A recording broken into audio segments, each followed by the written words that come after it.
आशीष जैन जी मेरे साथ में हैं। ये यहाँ के बड़े व्यवसायी हैं। ये हमारे यहाँ 12 फरवरी को आए थे। 12 फरवरी को मैंने निदान किया था। शुगर मैं इसमें डाल भी दूंगा। फास्टिंग थी 307.91 और पीपी थी 343। HbA1c थी 13.6%। 13.6%। ठीक 3 महीने बाद, 3 महीने में जांच होती है। बाकी तो और जांचें तुरंत होती रही, हफ्ता 15 दिन में होती रही। शुगर का जो फास्टिंग पीपी नीचे आ गई, लेकिन इसकी जांच ठीक 3 महीने बाद 13 फरवरी से मैंने ट्रीटमेंट यहाँ पर शुरू किया था। परसों 13 मई थी, आज 15 मई है। परसों 13 मई को इन्होंने जांच कराई। 13 मई को जांच कराई HbA1c की, तो निकली है 7% इस पर आज के एक चिकित्सक, बड़े रेप्यूटेड डॉक्टर हैं जो हमारे मित्र हैं, उन्होंने कहा कि ये बहुत बड़ी उपलब्धि है, कायाकल्प के लिए बड़ी उपलब्धि है। और चिकित्सा में भी कहा कि इंसुलिन भी इसको इतना 7% नहीं ला सकता था। लेकिन विशेष बात है कि चिकित्सार्थी जो आता है, चिकित्सक जैसा बताए उसको वैसा करना होगा। एक तो सात्विकता है, जैन हैं तो जैन तो आजकल जैन फूड, जैन में तो बहुत ज़्यादा सात्विकता होती है। बड़े बड़े पंडित ब्राह्मणों में उतनी सात्विकता है आजकल नहीं। सात्विकता थोड़ी बहुत गड़बड़ी करते थे, उसको भी कहा तो उसमें भी इन्होंने ठीक कर लिया होगा। लेकिन 80% 90% उन्होंने जैसा मैंने बताया वैसा किया, तो इसका परिणाम सामने है कि सब कुछ नॉर्मल। अभी एक दिन फास्टिंग इनकी 87 हो गई, तो शिकायत इन्होंने की कि हमें कमजोरी लग रही है। 87 जबकि बहुत अच्छी थी। होता यह है कि जब आए थे तो बीपी इनका 120/80 था। 120/80 था, आज मैंने देखा है तो 105 और 70 है। ये तो सुबह सुबह व्यायाम किया होगा, कुछ खाया पिया नहीं है, रात भर का फास्टिंग है, इसलिए है। तो बीपी भी थोड़ा नीचे आया। जब चीनी शरीर में बह रही थी वो बाहर निकल गई। चीनी जितनी शरीर में होनी चाहिए उतनी है। तो फास्टिंग कितनी है जैसा अब इसमें?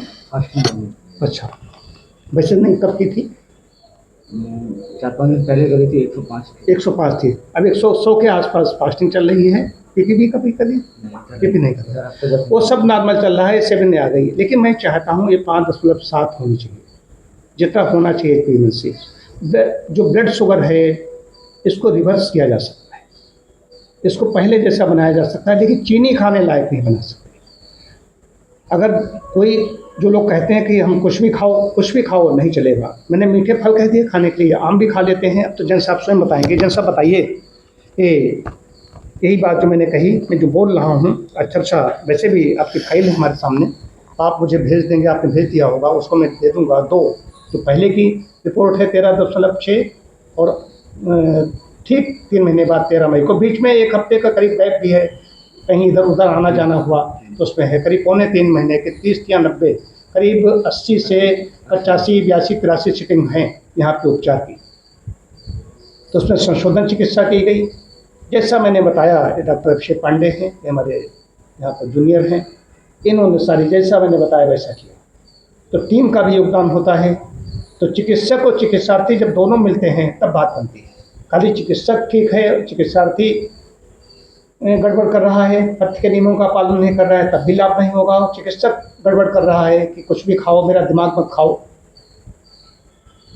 तो उससे भी काम नहीं होगा। चिकित्सार्थी का हित नहीं हो सकता। चिकित्सार्थी का हित इसमें है कि चिकित्सक कितना सख्त है। मैं इस मामले में बहुत सख्त हूँ। जैन साहब जब मेरे यहाँ आए थे 12 फरवरी को, अपनी पत्नी के साथ आए थे। यहाँ के बहुत बड़े इनके रिश्तेदार हैं, वो भी जैन हैं, उनके मिलिल हैं यहाँ पर। तो उन्होंने बताया, ये लखनऊ से तो स्वयं बताएंगे भी।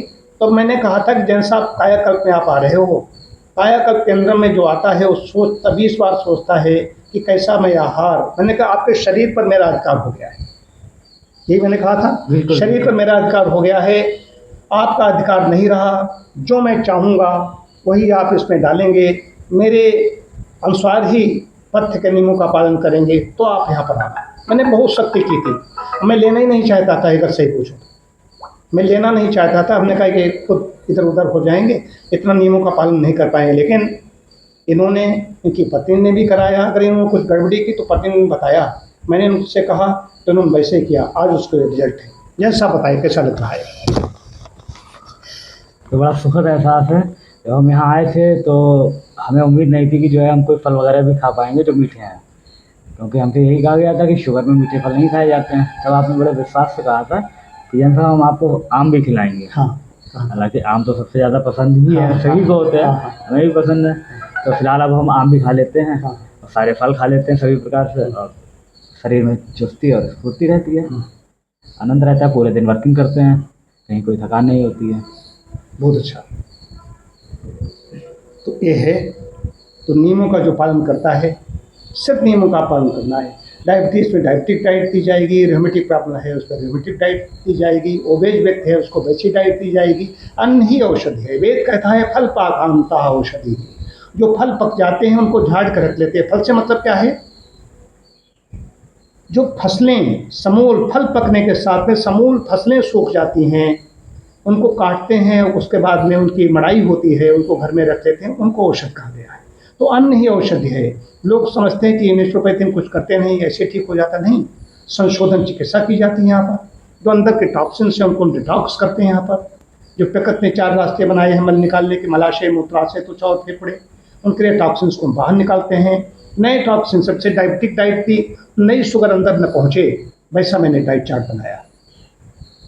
बस इतना सा करना था। हर रोग में ही किया जाता है, किसको कैल्शियम प्रधान भोजन देना है, किसको डायबिटीज़ में क्या देना है, मोटापा में क्या देना है, कॉन्स्टिपेशन में क्या देना है।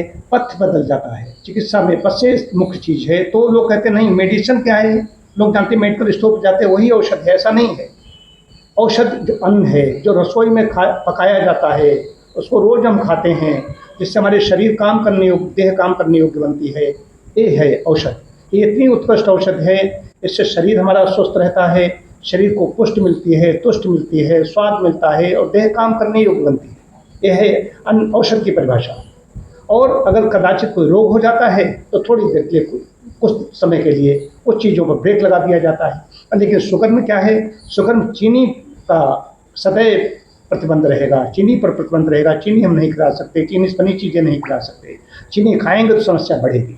और तो स्वस्थ व्यक्ति के लिए मैं बताता हूँ, मुझे डायबिटीज़ नहीं है, डॉक्टर अभिषेक हैं उनको डायबिटीज़ नहीं है, हमारे और कैंडिडेट हैं उनको शुगर नहीं है, हमारे शालक सदस्य हैं, कई लोग यहाँ पर हमारे अनुयायी हैं जो चीनी से बनी चीज़ें छोड़ चुके हैं। चीनी खाली शुगर में ही नहीं, रेमेटिक प्रॉब्लम है, कोई रोग है, कोई रोग नहीं है, स्वस्थ व्यक्ति है, छोटे बच्चे को चीनी अगर खिलाई जा रही है कालांतर में तो उसको परेशानी है।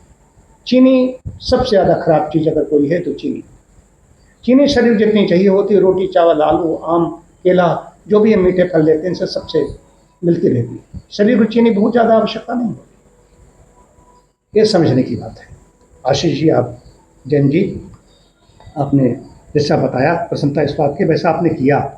चिकित्सक को प्रसन्नता जब होती, मैंने जब कल आपकी पत्नी का फ़ोन आया, परसों आपने जांच कराई, कल रिपोर्ट आ गई होगी जी। तो आप, उन्होंने, अनुप्रिया जी ने बताया कि 7 है, तो मुझे बड़ी प्रसन्नता हुई। मैंने अपने यहाँ इस शाला के सदस्यों से कल शाम को चर्चा की, उसमें 2 लोग डायबिटिक हैं और आज डॉक्टर साहब से मैंने चर्चा की, हमने कहा ऐसा ऐसा, उनका बड़ी वृद्धि। तो हमने कहा परमात्मा की कृपा से हो गया, जैन साहब पर कृपा हो गई, परमात्मा की मेरे ऊपर हो गई। चिकित्सकों का चिकित्सक है, हम लोग क्या कर सकते हैं? हाँ, हवन करके आते हैं, एज करके आते हैं। ये हुए हवन में, और जितने भी हमारे कैंडिडेट हैं सब हवन में एज करने के बाद में मंत्रों से औषध मतलब खा भी डाला, उसके बाद में सेवा करते हैं तो उससे लाभ बढ़ जाता है। ये मैं मानता हूँ। बाकी चिकित्सक कुछ नहीं कर सकते। आप ऐसे स्वस्थ रहें, सुखी रहें, पथ्य के नियमों का पालन करना। चीनी मैं नहीं लेता, चीनी नहीं लेनी है, बाकी सब कुछ खाइए, नियमित समय पर खाइए और व्यायाम जरूर करते रहें। अभी मैं चिकित्सा की जारी रखूँगा। मैं इसको 5-10 साथ लाना चाहता हूँ। चिकित्सा हल्की कर दी जाएगी, अब से एक बार और मत पाए। चलिए ठीक है।